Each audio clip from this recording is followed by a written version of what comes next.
holy. We are holy, holy, holy. We are holy, holy, holy. We are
We interrupt this program for a special announcement. You guys have a brand new senior minister. And the other thing is that I'm it. Oh my goodness. Okay, that's all that I wanted to say. I've been here, Gretchen and I have been here since Thursday. I've been speaking with Jeanette and Liz, and they didn't know that I was here. I spoke with Hans. Nobody knew that I was here. I wanted to make this a surprise. Wow. So I am glad to be here. I will officially be here doing the talk in 2 weeks, June the 14th. June the 14th. And now we return you to your regular scheduled program.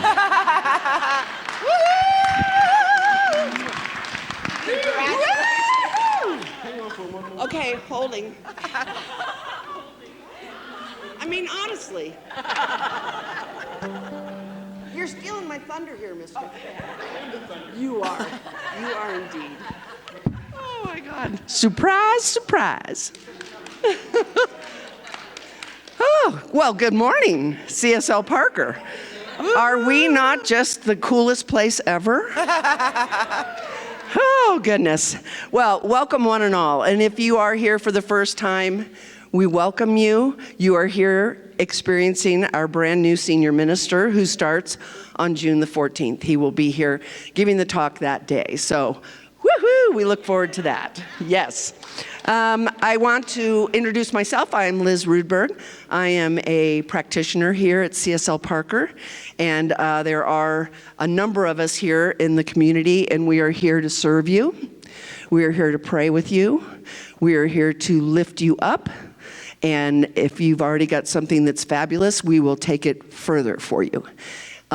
We are here to support you any way that we can. So if you would like to, we would love to pray with you after the service over here in a quiet corner. Just grab one of us and we would be happy to do that for you. Again, if you are here for the first time, there are newcomer cards back by where you came in the door. And if you feel so inclined, we would love for you to fill one out. Tell us who you are. And we would love to keep you in the loop on all of the amazing things that are going on here.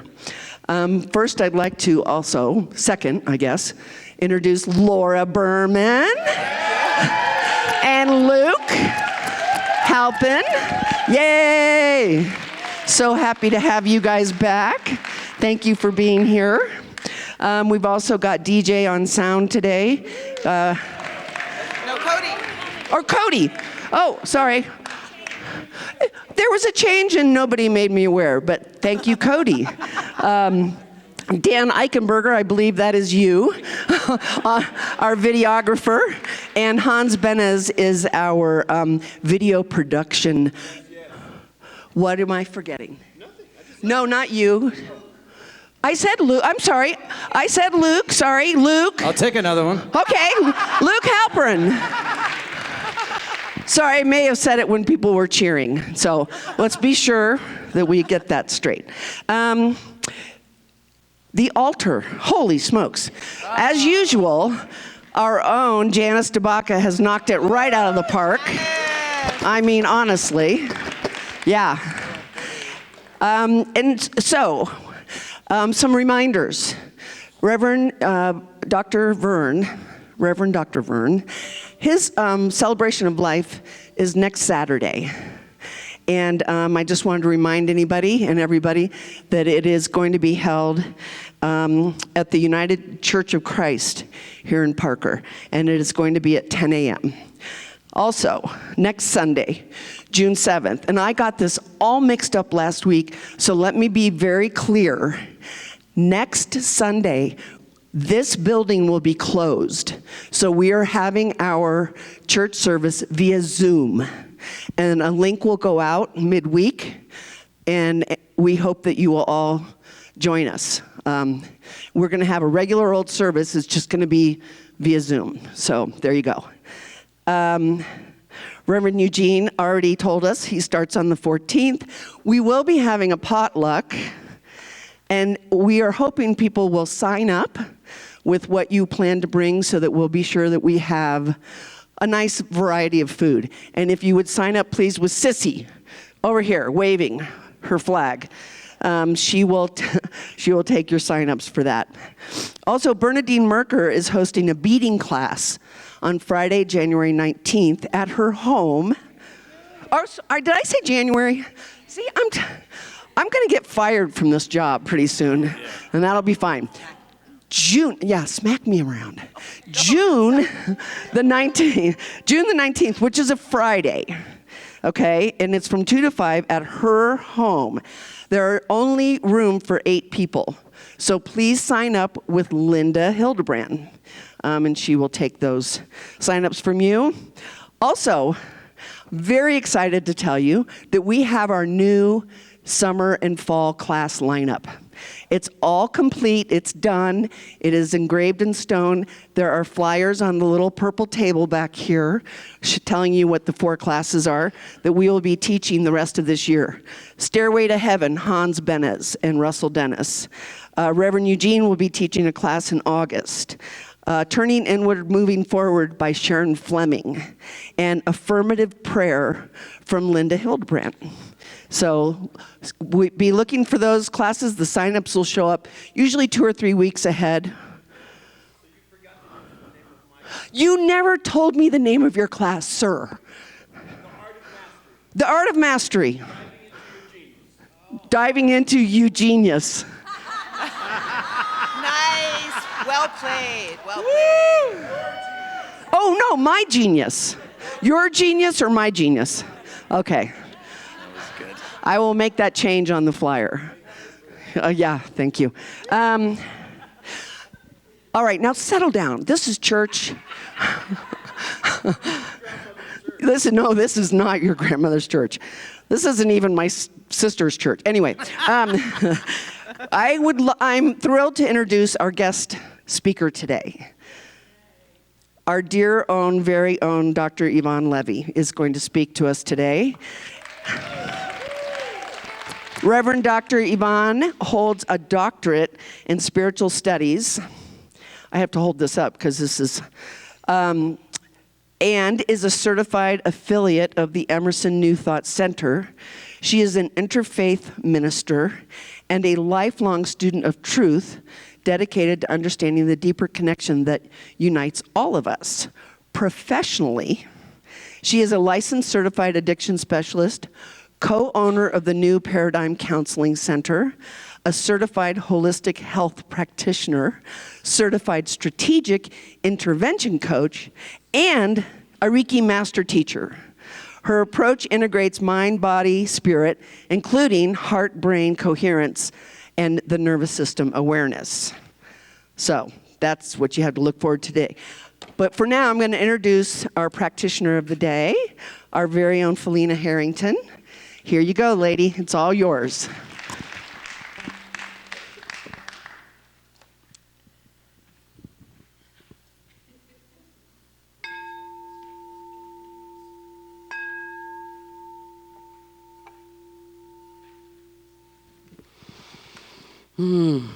Let's just get centered. I don't know about you, but when Reverend Eugene walked in, unbeknownst to all of us, the spirit just entered the room. I mean, big time for me. Okay.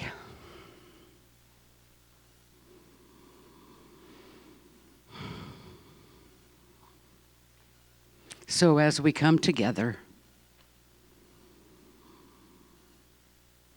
I know I am filled, just filled with Source.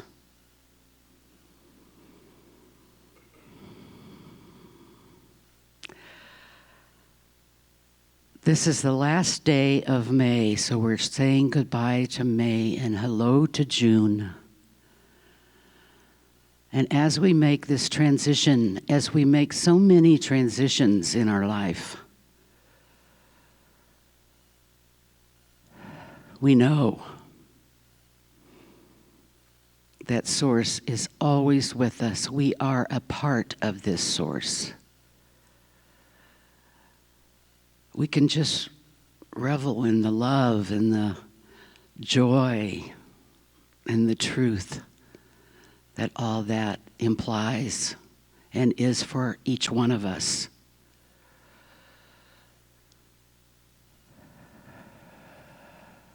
And during some of these difficult times, let us all remember that we can go to that place, and we should go to that place of peace, unity, harmony, and grace for each other. And so it is. So the reading today happens to be from Reverend Eugene. And no, it wasn't planned because I knew you were coming. It's just that I forgot my reading, and Jeanette gave me a whole bunch. Okay, and it's called Living His Presence. And it says, now hear this. You are an aspect of God manifesting here on earth. Please understand that you not only live with the presence of the divine, you are the presence of the divine. Wear the honor boldly and proudly and affirm, I am one with the presence of the One.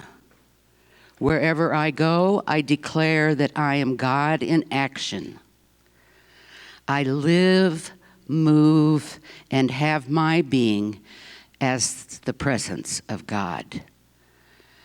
And being in awareness is important in everything we do, especially on this spiritual path that we are all on. We are called to be aware of who we are here to be.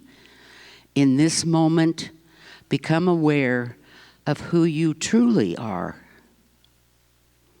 and affirm, I am aware of the presence of God in me and as me. I now shine the light, and I am and live the life I love. And so it is.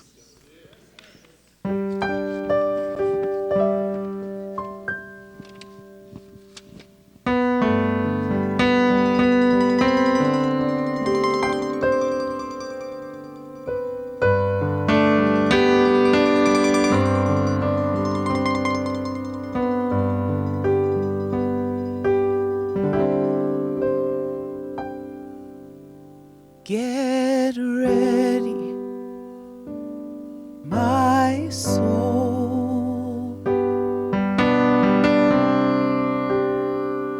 I'm diving in. Get ready, my soul.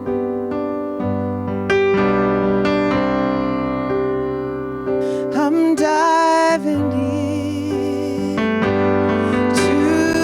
Deepest kind of love,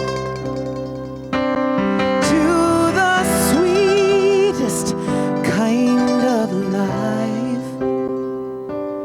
Get ready,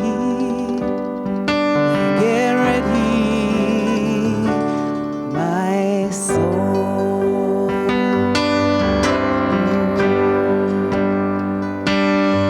Get ready, my soul.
Get ready,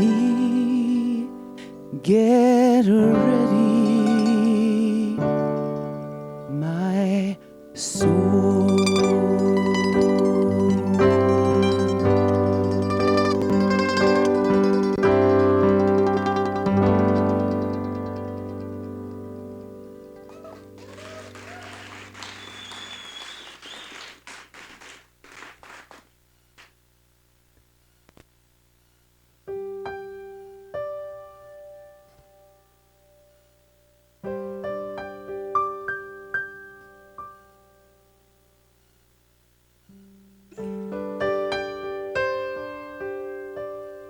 Working now? Yes. Okay. Thank you. That's so beautiful. There is this golden thread that comes through all of life. We're not separate from it. It's not out there somewhere. It's right here, right now. We are it. Our breath,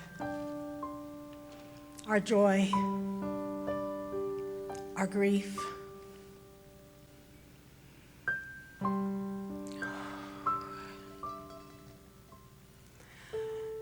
As we are absolutely present with this divine source, this love, we accept it. We know it. We are open to receiving and to expressing. And we don't have a choice. This is who we are, and this is how it is done. And so it is. And so it is.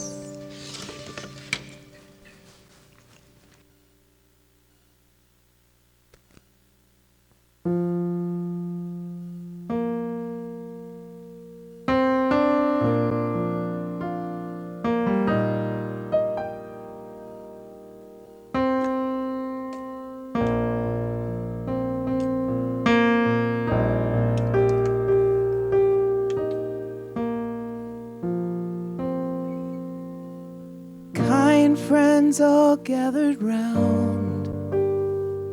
There's something I would say. What brings us together has blessed us all today. Love has made a circle that holds us all inside, where strangers are as family and loneliness can't hide. You must give yourself to love. If love is what you're after, open up your heart to the tears and laughter and give yourself to love. Give yourself to love.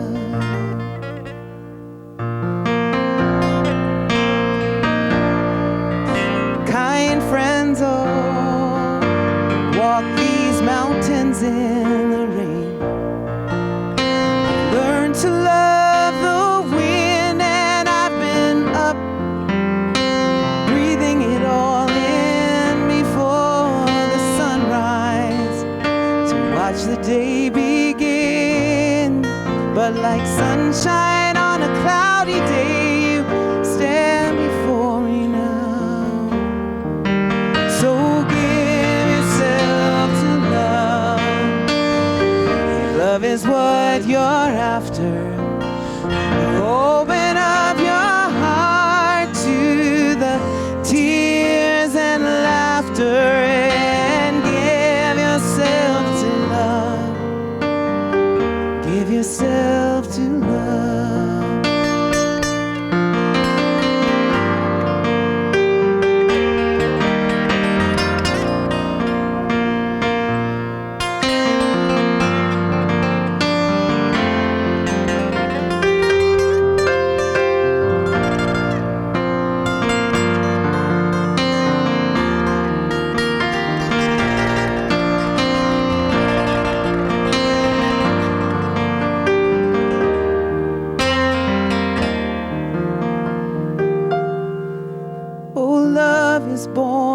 fire, and it's planted like a seed.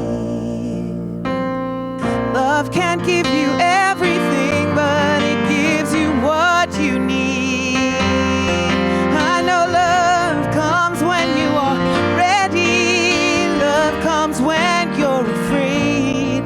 It will be your greatest teacher, the best friend you ever made. So give yourself to love.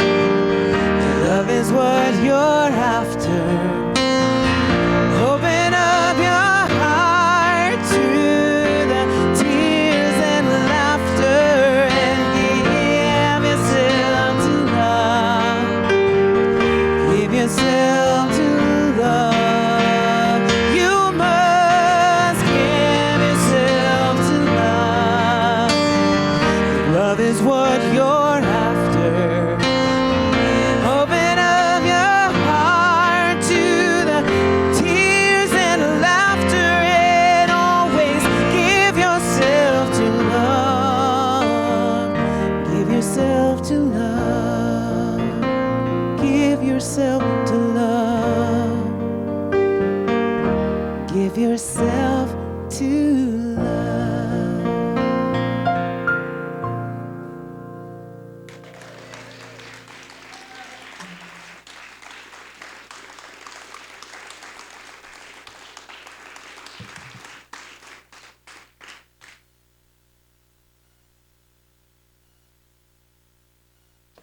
No?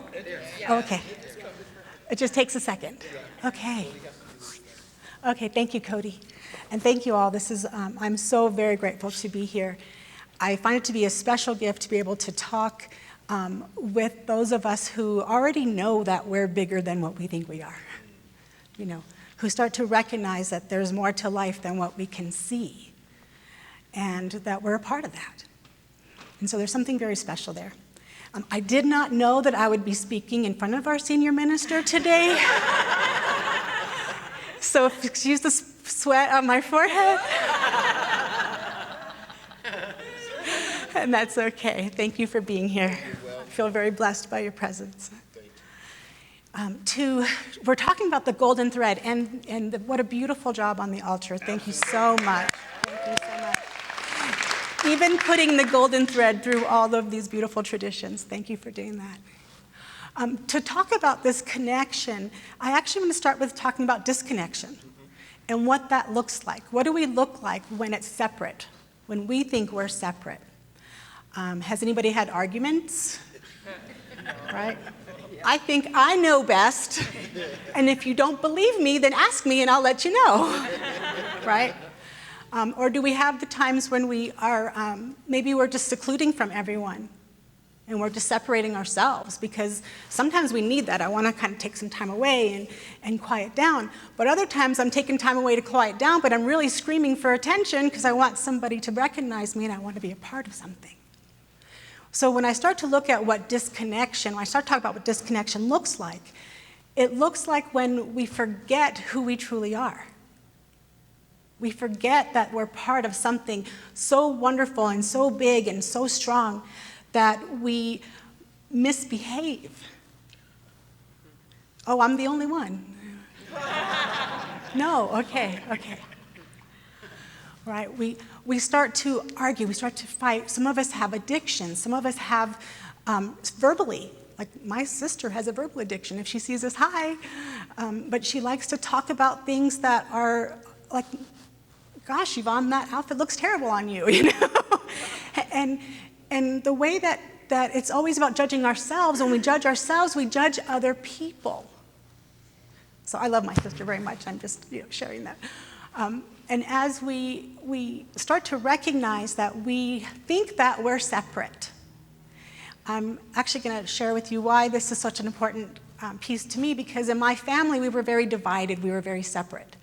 I come from a family, my mother is Catholic and my father was Jewish. And so from this upbringing in our home, religion was a bad word. We were not allowed to talk about God. We were certainly not allowed to talk about Jesus, because it started arguments. And my parents themselves, they were really good about just staying in this very neutral space. But if you get either one of my grandparents involved, right? Then it was very chaotic and scary even as a child, very scary. And for me, I was very curious because I would go to my grandmother's home and she had this beautiful picture of the Last Supper. And it was so beautiful and it was colorful and you could see the celebration and you could see the ceremonial dishes. It was such a beautiful depiction of this ceremony. And then you would go over to my other grandparents, Grandma Gertie, Grandpa Ralph, who's Jewish, and you would see these same dishes on the table at Passover. So we would be using these ceremonial dishes. And you had to put the bitters on this side, and you had to, read from Exodus. And there's things that you're doing in ceremony. So as a child, I'm wondering, well, why can't we just get along? Right? Why is it that we can't come together? And so for me, that actually stimulated a lifelong time of learning. So much so that I was going class after class, diving in, trying to find this. There's got to be some answer here. And I got a phone call from the dean at Emerson Institute at the time, and he said, Evonne, you've taken so many classes, you have about 4 left to get your doctorate. Would you like that? So I took the rest of those classes, and I got my doctorate in spirituality, or spiritual studies, excuse me. But it was not out of I didn't start out with, I'm going to do this. I started out with, I need to know this. I need to understand. And in that quest for understanding, I felt like I became more whole. So I felt very disconnected. I felt like I couldn't speak openly in one place or the other. You're not allowed to love both sides. You can't go to the Catholic Church because you're not fully Catholic, and you can't go to the synagogue because you're really not a Jew. Where do you belong? And so this curiosity, it was pain. It was painful. So this curiosity brought me eventually to religious science. And so I am a huge fan of Ernest Holmes, and everything I've ever read that he has written has brought me to the next level of wanting to hear more, right? Wanting to go more and more into what's there. So as we are looking at, as we're weaving this golden thread of what does it look like in connection, I have asked a few people to read out a quote in, who has the papers I sent out? Okay, thank you. Would you be willing to just read out loud one section from Christianity? Who's first? You want to do Christian? Okay. Just. You, I, and the Father are one. Say it again. You, I, and the Father are one. You, I, and the Father are one. Thank you. Is that Luke? John. John, thank you. Sorry. I have my little notes here so I don't mess that part up. Who's next? Who wants to do another one? Who can do Buddhism? Thank you. The mind is luminous. The mind is luminous. How about Hinduism? He who sees all beings in the self, and the self in all beings, never turns away from it. He who sees all beings in the self, and the self in all beings never turns away from it. Thank you. Shots. And then, go for it, Judaism. Oh, which one are you going to do? You can do whatever one you want. Judaism. Oh, okay, so. And they shall make me a sanctuary that I may dwell within them. Exodus 25:8. You want to do the other one? Sure. Shekinah dwells within creation. The central concept in Kabbalah, right? Divine presence. Divine presence. In all of these religious teachings, these cultures, if you will, because that's kind of how I see each religion, it's a culture. It's what in each area of the world, people are learning and doing and experiencing. The one common thing I've seen in every religion I've read into, and that doesn't make all of them, but I've kind of read a lot, there's one theme that seems to be going throughout all of them. Divine is within. Would we be in agreement with that? Amen. Yeah. It's taught to us throughout all of these beautiful religions. It's definitely taught in Ernest Holmes, right? Where he says, let's see if I can pull it up here. Of course, I'm trying to use my iPad up here, so that's probably not going to work, but let's try. There is one life, that life is God, that life is perfect, that life is my life now. My life now. I don't have to go get it. It's not at the grocery store. It's not at the mall. Right? This is my life now. God is right here, right now. And this beautiful theme that weaves throughout our body, that weaves throughout our world, that is the golden thread throughout all these teachings, comes back to invite us to say, I am that I am. All right, we come back to that. So then, why do we feel separate? Why is that even important? Why would we ever want to not be a part of that? And the best way I can describe this is when we have this beautiful ocean, and then you see a wave of the ocean, it comes separate from the ocean, and then it drops back into the ocean again. It's not actually separate, but it thinks it is. It appears to be. Right? It appears to be separate. And how do we do that as people of the world, right? How do we create this separation? Let me do this real quick.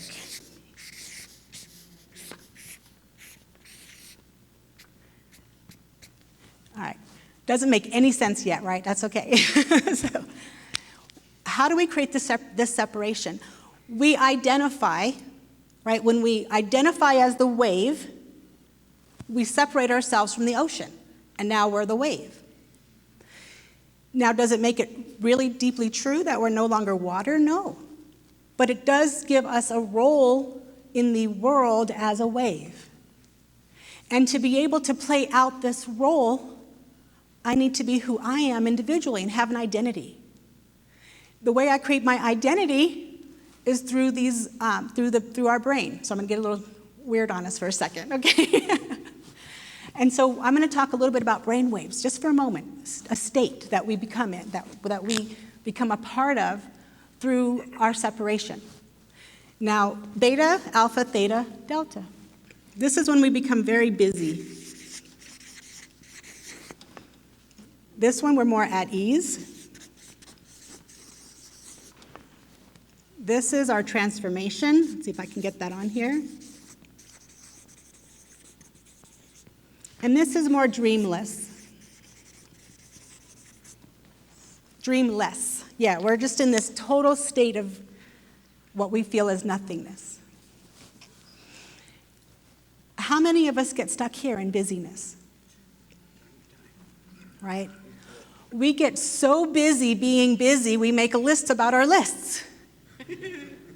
Right? My list has a subcategory. And so as we're getting so busy, we are not paying attention that we're the ocean, right? Because we're busy being the wave. I've got to get this done. I've got to learn this. I got this new book I want to read. I have this thing I have to do. I'm taking care of, you name it, it's being done. Children and I'm a grandma, everything, right? We do all the things that we do. And so we stay very busy being busy. And in this state, our bodies do not heal. That's not what they're for. This is our state of action.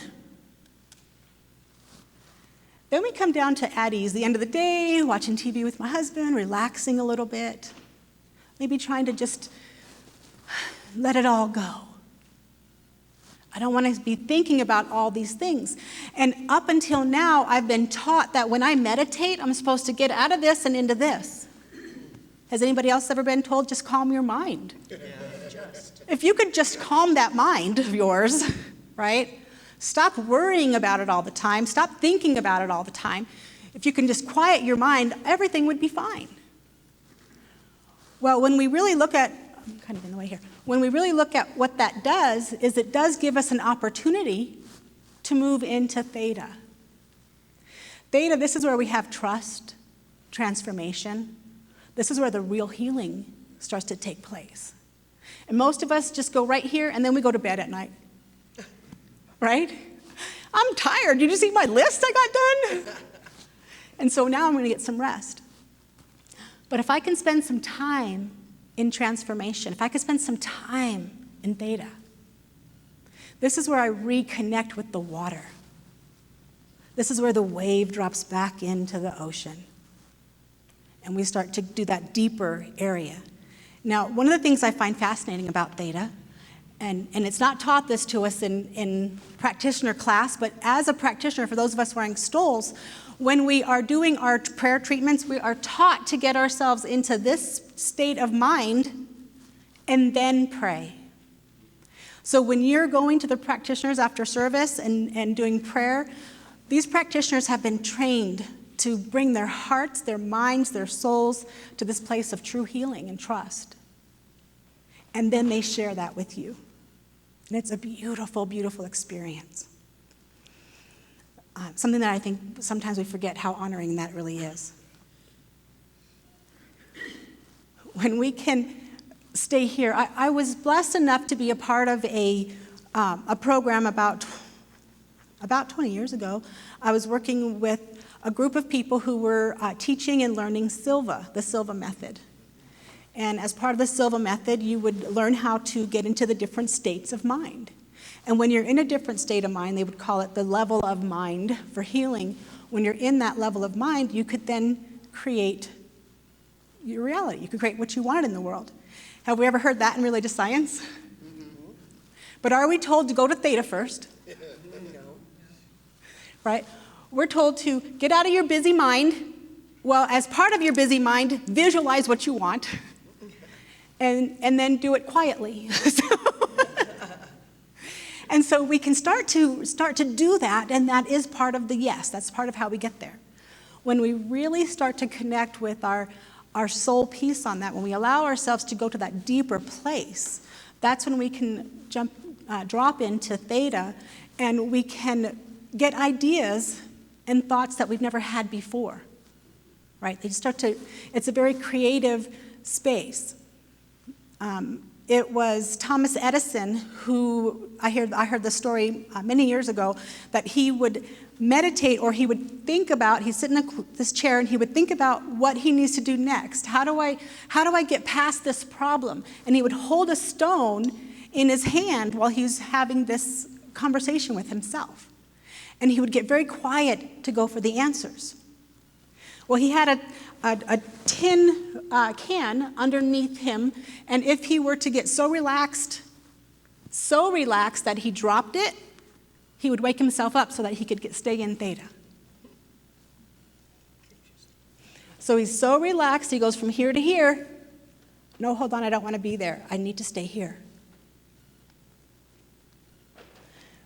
When we see ourselves as more than what we think we are, we become willing to try things we haven't tried. And so going into that state, being willing to be a part of something we haven't spent a lot of time in. We're not taught as children to go from, we're taught to calm down. We're not taught really why. Calm down because your mind works better there. I think better when I'm not here. Although I can work really hard here. What if I could spend as much time in the day equally each of these? Right? This is, our mind control. This is where we start to train our brains, train our lives. We've all heard spend some time in meditation, but did we know what we were doing there?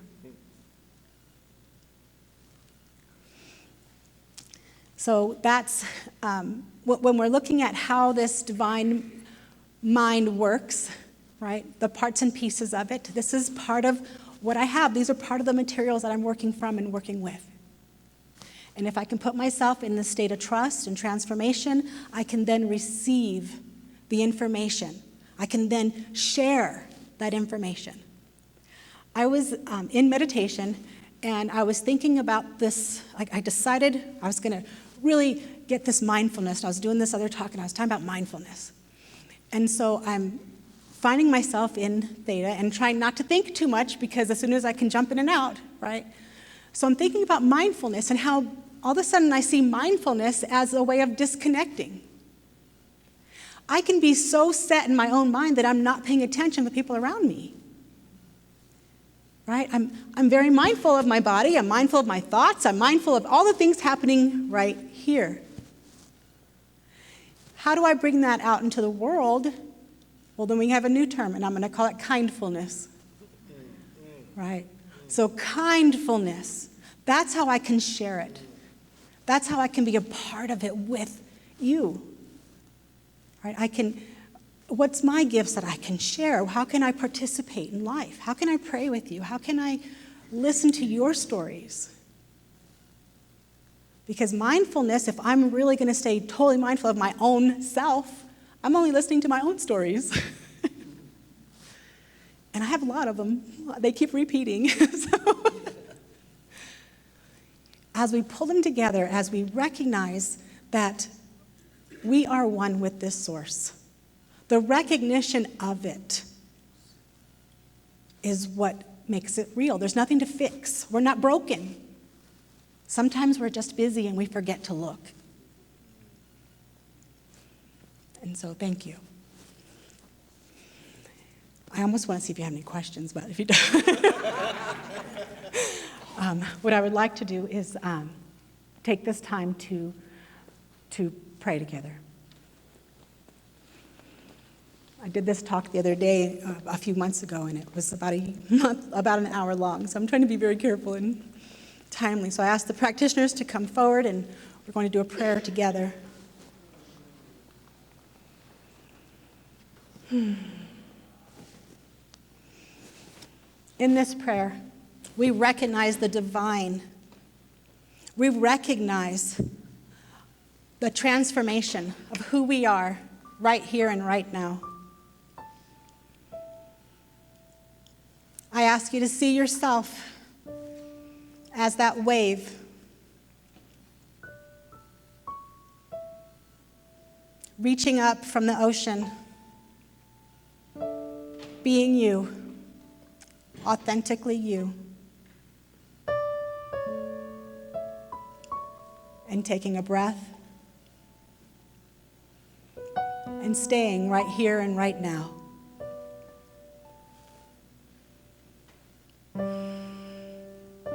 Opening your heart, relaxing your mind, engaging your kindness, your support of each other, of your community, of this beautiful community. We are here for you, and we are blessed by your presence, because you are the divine.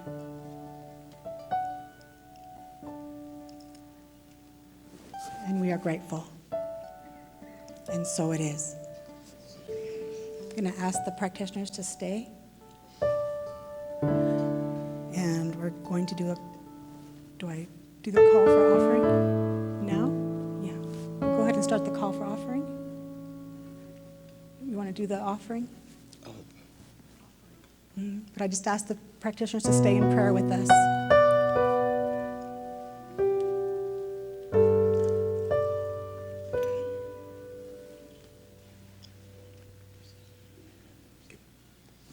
Is it okay? Just keep going.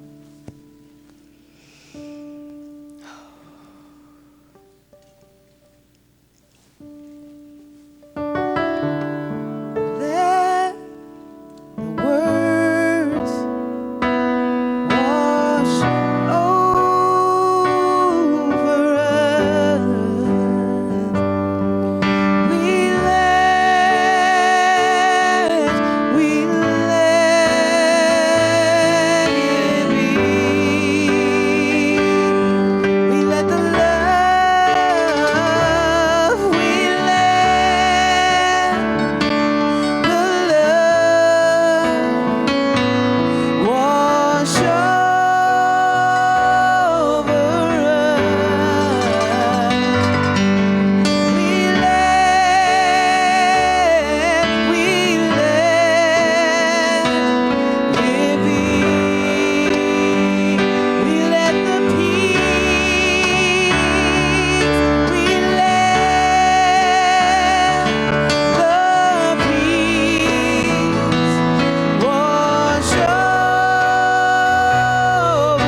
Thank you.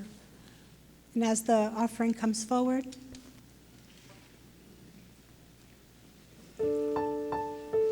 Reverend Eugene, you want to stay with us and pray over this? Is that okay? Absolutely. Thank you.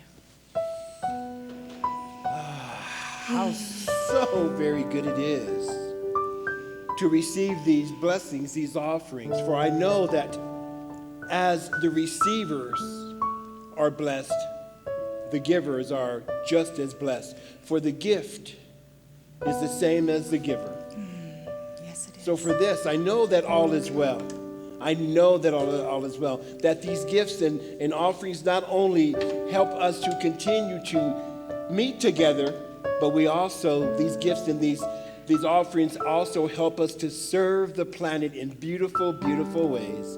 And for this, we give great thanks. Thank you. And so it is. And so it is. Thank you. Thank you for being here. Thank you for being you. And thank you for being us. We are right here and right now in all of our glory, in all of our praise, in all of our love, sharing who we are with the world. It's our job. It's how we do it. It's what we're here for. So thank you for living your purpose and living it out loud. And if you want support today, reach out to those practitioners. They are here. They're in support for you and your life and your loved ones. We are in this together because we are not alone. And so it is. So it is.